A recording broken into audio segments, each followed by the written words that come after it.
નમસ્કાર વિદ્યાર્થી મિત્રો, સ્વાગત છે તમારું YouTube ચેનલ બેઝિક મેથ્સની અંદર. આજે આપણે ભણીશું સંખ્યા પદ્ધતિ એટલે કે નંબર સિસ્ટમ. તેમાં ફર્સ્ટ ક્વેશ્ચન આ રીતનો છે કે 5204માં એક એવી સંખ્યા ઉમેરો એટલે કે એડ કરો કે જેને ઉમેર્યા પછી એટલે કે આફ્ટર એડિંગ કુલ સંખ્યાને એટલે કે મળતી નવી સંખ્યાને 180 વડે ભાગી શકાય. એટલે કે 180 વડે ડિવાઈડ કરી શકાય. એટલે આ રીતનો સવાલ છે અને વિકલ્પો આ રીતના છે: A 12, B 14, C 16 અને છેલ્લો D 18. હવે આગળ સૌપ્રથમ તો અહીંયા આ 5204 ને 180 વડે ભાગ આપવો પડશે. ફરીથી એકવાર આ 5204 ને 180 વડે ભાગ આપવો પડશે. એટલે કે આ 5204 ભાગ્યા આ 180 કરવા પડશે. ફરીથી એકવાર અહીંયા આ 5204 ભાગ્યા આ 180 કરવા પડશે. એટલે આગળ સૌપ્રથમ અહીંયા 180 દુ 360 થશે. ફરીથી એકવાર સૌપ્રથમ અહીંયા 180 દુ 360 થશે. એટલે આગળ આ 0 માંથી 0 જાય તો 0 બચે. પછી આગળ આ 52 માંથી 36 જાય, આ 52 માંથી 36 જાય, આ 52 માંથી 36 જાય તો 16 બચે. મતલબ કે આ બંને એટલે કે 520 અને 360 ની બાદબાકી એટલે કે સબટ્રેક્શન 160 થશે. હવે આગળ આ 4 ઉપરથી નીચે ઉતરશે એટલે કે આ 4 અહીંયા આવશે. એટલે આગળ આપણી પાસે 1604 છે. એટલે આગળ 180 9 1620 થશે. ફરીથી એકવાર આગળ આ 180 9 1620 થશે. એટલે આગળ આ 1604 માંથી આ 1620 ને ઘટાડવામાં આવે એટલે કે બાદ કરવામાં આવે. ફરીથી એકવાર આગળ આ 1604 માંથી આ 1620 ને બાદ કરવામાં આવે એટલે ઘટાડવામાં આવે તો આપણી પાસે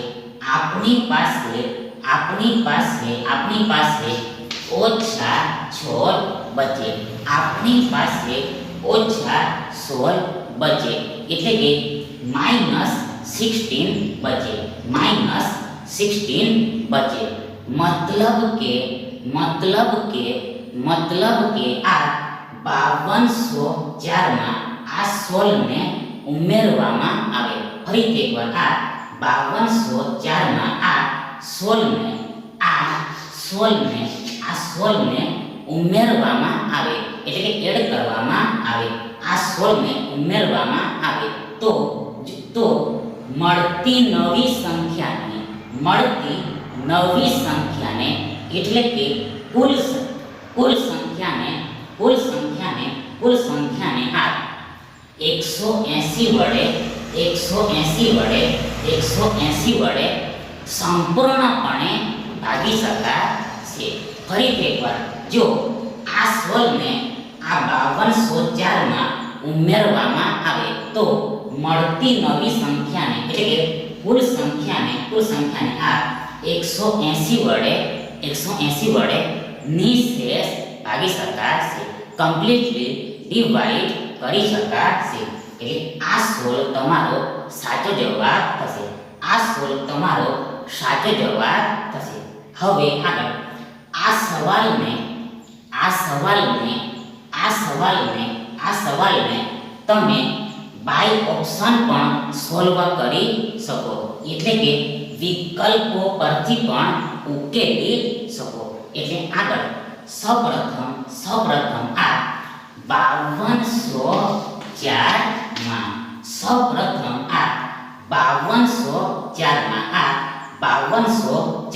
આપણે આ 12 ને ઉમેરીએ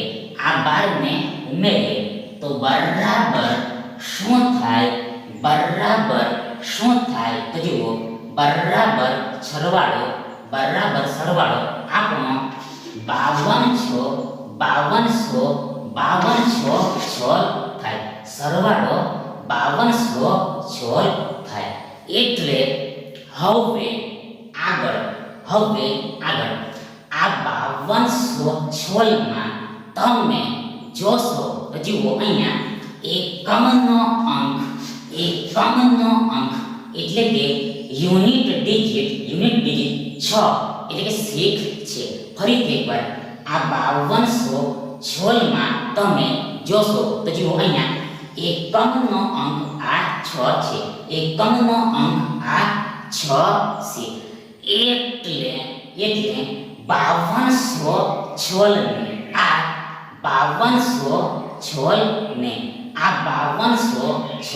ને કોઈ દિવસ 180 વડે ભાગી શકાશે નહીં. આ 5216 ને 180 વડે ભાગી શકાશે નહીં. બીકોઝ 180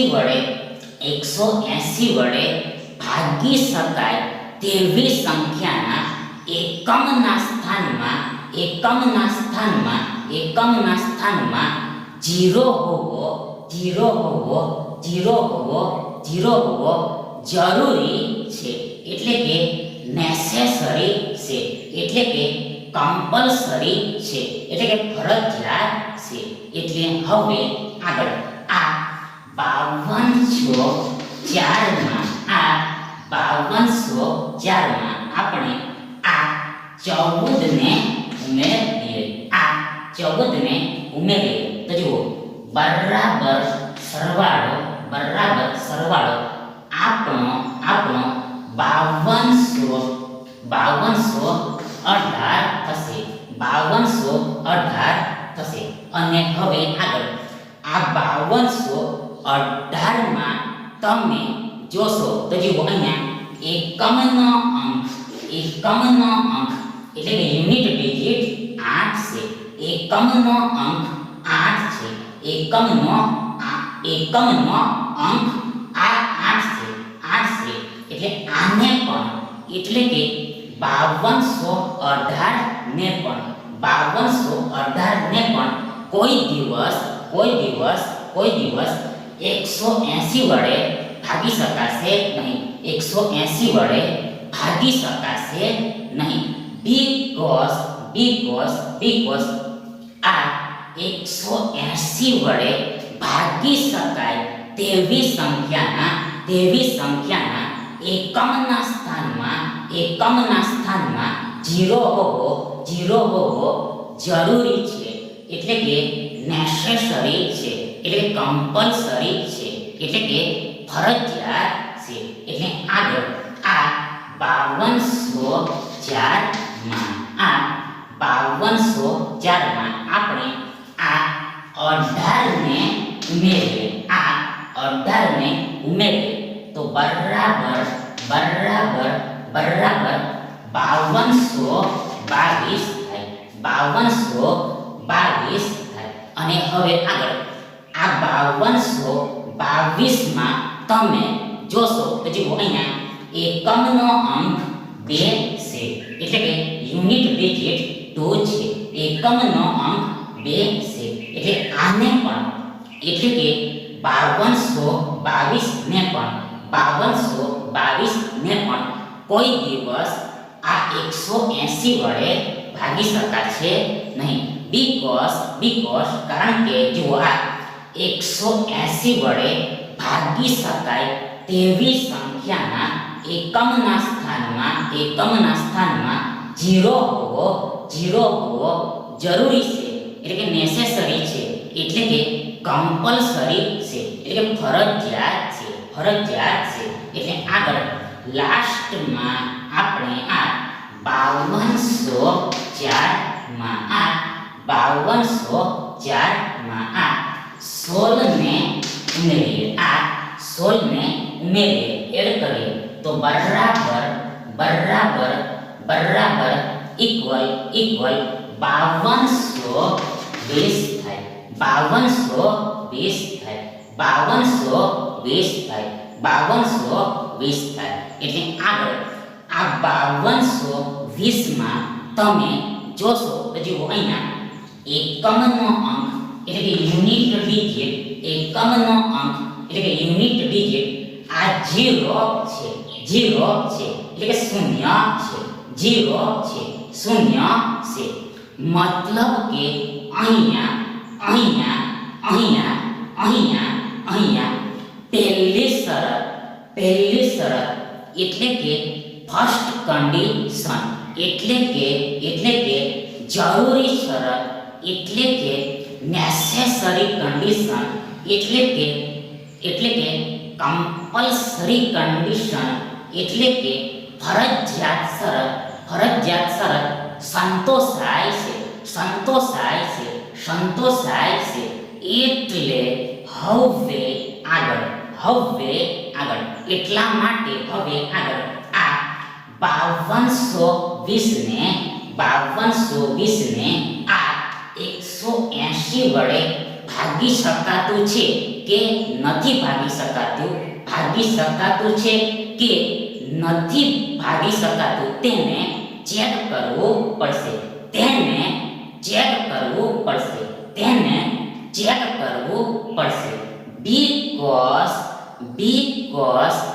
બીકોઝ જે સંખ્યાના એકમના સ્થાનમાં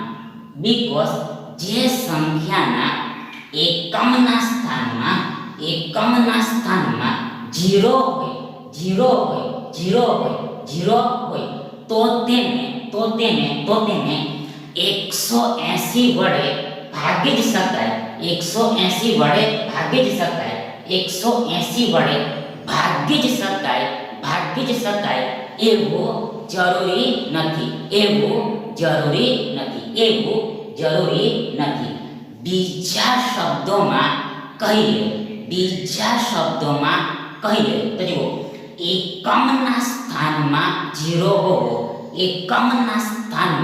0 હોવો એ પૂરતું નથી, એટલે કે પર્યાપ્ત નથી, એટલે sufficient નથી. ઉદાહરણ તરીકે આપણે 190 લઈએ તો જુઓ આ 190 માં એકમનો અંક 0 છે. 190 માં આ એકમનો અંક 0 છે. પરંતુ આ 190 ને 180 વડે ભાગી શકાતું નથી. આ 190 ને 180 વડે ભાગી શકાતું નથી. તે જ પ્રમાણે આપણે જુઓ બીજી સંખ્યા 200 લઈએ તો જુઓ અહીંયા 200માં એકમનો અંક આ 0 છે. આ એકમનો અંક 0 છે. તેમ છતાં પણ આ 200 ને 180 વડે ભાગી શકાતું નથી. તેમ છતાં પણ આ 200 ને આ 180 વડે ભાગી શકાતું નથી. એટલે હવે આગળ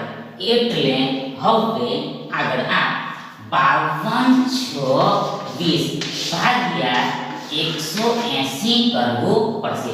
એટલા માટે એટલે ચેક કરવા માટે ચકાસવા માટે આ 5220 ભાગ્યા આ 180 કરવું પડશે. એટલે આગળ આમાં સૌપ્રથમ એટલે કે ફર્સ્ટ ઓફ ઓલ તો જુઓ અહીંયા 180 દો 360 થશે. 180 દો 360 થશે. 360 થશે. એટલે આગળ આ 2 માંથી 0 જાય તો 2 બચે. પછી આગળ 52 માંથી 36 જાય તો 16 બચે. મતલબ કે 522 ઓછા માઈનસ આ 360 બરાબર ઇક્વલ આ 162 થાય. 162 થાય. પછી હવે આગળ આ 0 અહીંયા નીચે ઉતરશે. એટલે કે આપણી પાસે 1620 હોય. એટલે આગળ આ 180 નવા 1620 થઈ જશે. આ 180 નવા આ 1620 થઈ જશે. એટલે આગળ આ 1620 માંથી આ 1620 ને ઘટાડવામાં આવે એટલે કે બાદ કરવામાં આવે તો શેષ એટલે કે રિમાઇન્ડર 0 આવી જાય. મતલબ કે આ 5220 ને આ 180 વડે 29 વખતમાં એટલે કે 29 ટાઈમ્સમાં નિશેષ ભાગી શકાય છે. પણ ક્યારે તો જ્યારે when આ 5204 માં 16 ઉમેરવામાં આવે ત્યારે. જ્યારે 5204 માં આ 16 ઉમેરવામાં આવે ત્યારે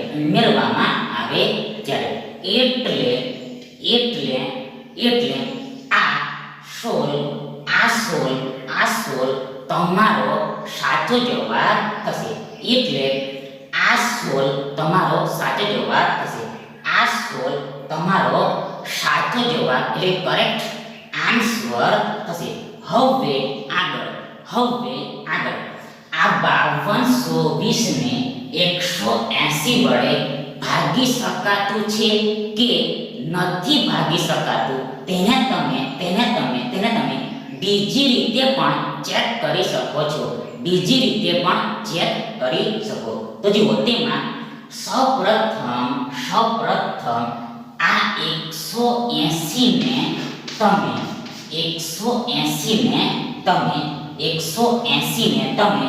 20 ગુણ્યા 9 એમ લખી શકો. આ 180 ને તમે 20 ગુણ્યા 9 એમ લખી શકો.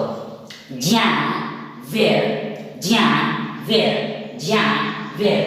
આ 20 અને 9 નો ગુસાઅ એટલે કે ગુરુત્તમ સામાન્ય અવયવ એટલે કે HCF એટલે કે હાઈએસ્ટ કોમન ફેક્ટર એટલે કે 1 થાય છે. માટે જે સંખ્યાને 20 અને 9 બંને વડે ભાગી શકાય તો તે સંખ્યાને આ 180 વડે પણ ભાગી શકાય. અથવા તો તમે આ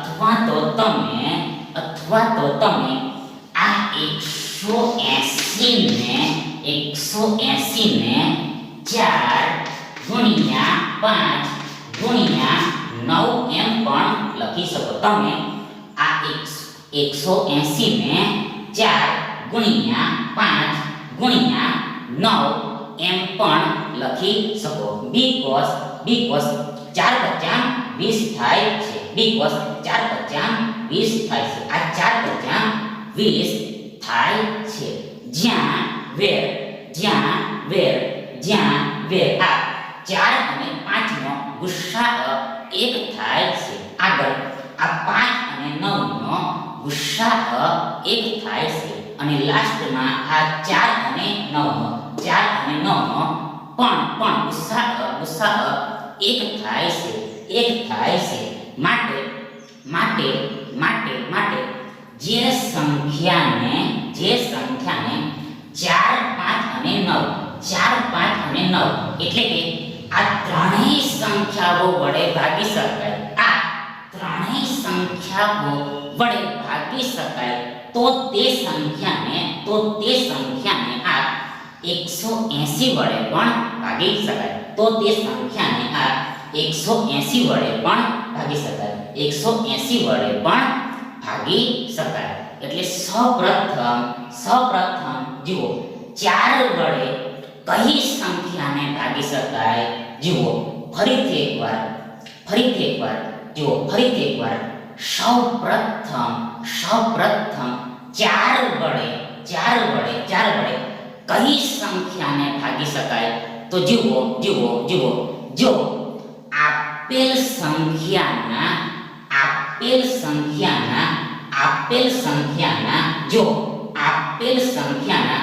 છેલ્લા બે અંકોથી એટલે કે લાસ્ટ 2 ડિજિટ્સ થી બનતી સંખ્યાને 4 વડે નિશેષ ભાગી શકાય. તો તે આપેલ સંખ્યાને પણ 4 વડે નિશેષ ભાગી શકાય છે. ફરીથી એકવાર 4 વડે કઈ સંખ્યાને ભાગી શકાય? તો જુઓ આપેલ સંખ્યાના છેલ્લા 2 અંકોથી એટલે કે લાસ્ટ 2 ડિજિટ્સ થી બનતી સંખ્યાને જો 4 વડે નિશેષ ભાગી શકાય તો તે આપેલ સંખ્યાને પણ આ 4 વડે નિશેષ ભાગી શકાય છે. એટલે આગળ આ 5220 માં તમે જોશો તો જુઓ અહીંયા છેલ્લા 2 અંકોથી એટલે કે લાસ્ટ 2 ડિજિટ્સ થી બનતી સંખ્યા આ 20 છે. અને આ 20 ને 4 વડે 5 વખતમાં એટલે કે 5 ટાઈમ્સમાં નિશેષ ભાગી શકાય છે. માટે આ સંખ્યાને પણ એટલે કે 5220 ને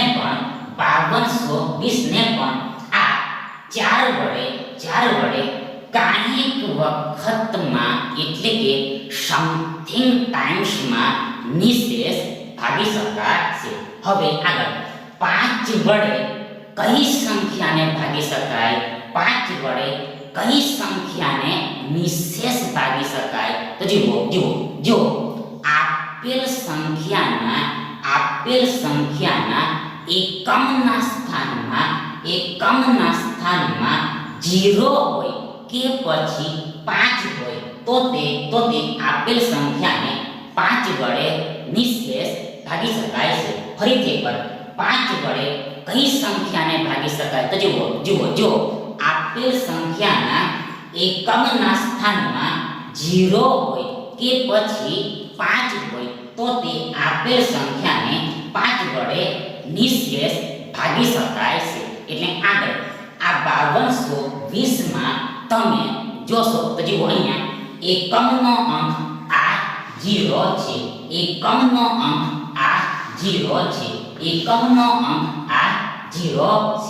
એટલા માટે એટલા માટે આ 5220 ને આ 5 વડે કાંઈક વખતમાં એટલે સમથિંગ ટાઈમ્સમાં નિશેષ ભાગી શકાય છે. અને લાસ્ટમાં આ 9 વડે કઈ સંખ્યાને નિશેષ ભાગી શકાય? આ 9 વડે કઈ સંખ્યાને નિશેષ ભાગી શકાય? તો જુઓ જો આપેલ સંખ્યાના અંકોના સરવાળાથી બનતી સંખ્યાને જો આ 9 વડે નિશેષ ભાગી શકાય તો તે આપેલ સંખ્યાને પણ 9 વડે નિશેષ ભાગી શકાય છે. ફરીથી એકવાર 9 વડે કઈ સંખ્યાને નિશેષ ભાગી શકાય? તો જો આપેલ સંખ્યાના અંકોના સરવાળાથી બનતી સંખ્યાને જો આ 9 વડે નિશેષ ભાગી શકાય તો તે આપેલ સંખ્યાને પણ આ 9 વડે નિશેષ ભાગી શકાય છે. એટલે આગળ આ 5220 ના અંકોનો સરવાળો તમે કરશો તો જુઓ તે 5 ને 2 7 ને 2 9 અને 9 ને 0 9 થશે. 9 ને 0 9 થશે. 9 ને 0 9 થશે. 9 થશે. અને આ 9 ને આ 9 વડે એક વખતમાં એટલે કે વન ટાઈમમાં નિશેષ ભાગી શકાય છે. જુઓ નિશેષ ભાગી શકાય છે મતલબ કે 9 એકુ 9 થાય છે. 9 એકુ 9 થાય છે. 9 એકુ 9 થાય છે. માટે આ સંખ્યાને પણ એટલે કે 5220 ને પણ આ 9 વડે કાંઈક વખતમાં એટલે સમથિંગ ટાઈમ્સમાં નિશેષ ભાગી શકાશે.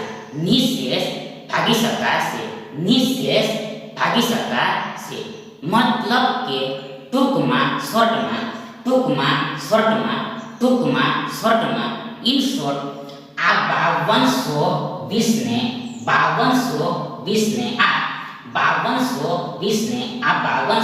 ને આ ત્રણેય સંખ્યાઓ વડે એટલે કે 4 5 અને 9 વડે નિશેષ ભાગી શકાય છે. માટે આ 5220 ને આ 5220 ને 180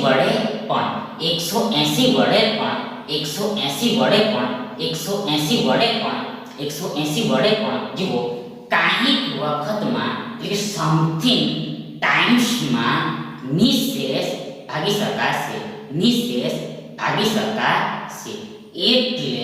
એટલે 16 તમારો સાચો જવાબ થશે. એટલે કે ઓપ્શન છે તમારો કરેક્ટ ઓપ્શન થશે. હવે આગળ બીજો પ્રશ્ન આ રીતનો છે કે 111 ગુણ્યા કાઉન્સની અંદર એટલે બ્રેકેટની અંદર આ 111 ઓછા 111 ની કિંમત એટલે વેલ્યુ શોધો એટલે ફાઇન્ડ કરો. એટલે આ રીતનો પ્રશ્ન છે અને વિકલ્પો આ રીતના છે. 111 ઓછા 111 ઓછા 111 0 અને છેલ્લો D 1111. હવે આગળ સૌપ્રથમ તો આમાં અહીંયા આ 111 ઓછા 111 આ 111 ઓછા 111 બરાબર 0 થઈ જશે. આ 111 ઓછા 111 બરાબર આ 0 થઈ જશે. 0 થઈ જશે. અને 0 ગુણ્યા કાંઈ. જુઓ આ 0 ગુણ્યા કાંઈ એટલે કે 0 ગુણ્યા સમથિંગ. 0 ગુણ્યા સમથિંગ 0 જ થાય. 0 જ થાય. 0 જ થાય. એટલે કે આ 0 એટલે શૂન્ય તમારો સાચો જવાબ થશે. એટલે કે ઓપ્શન સી તમારો કરેક્ટ ઓપ્શન થશે. Thank you.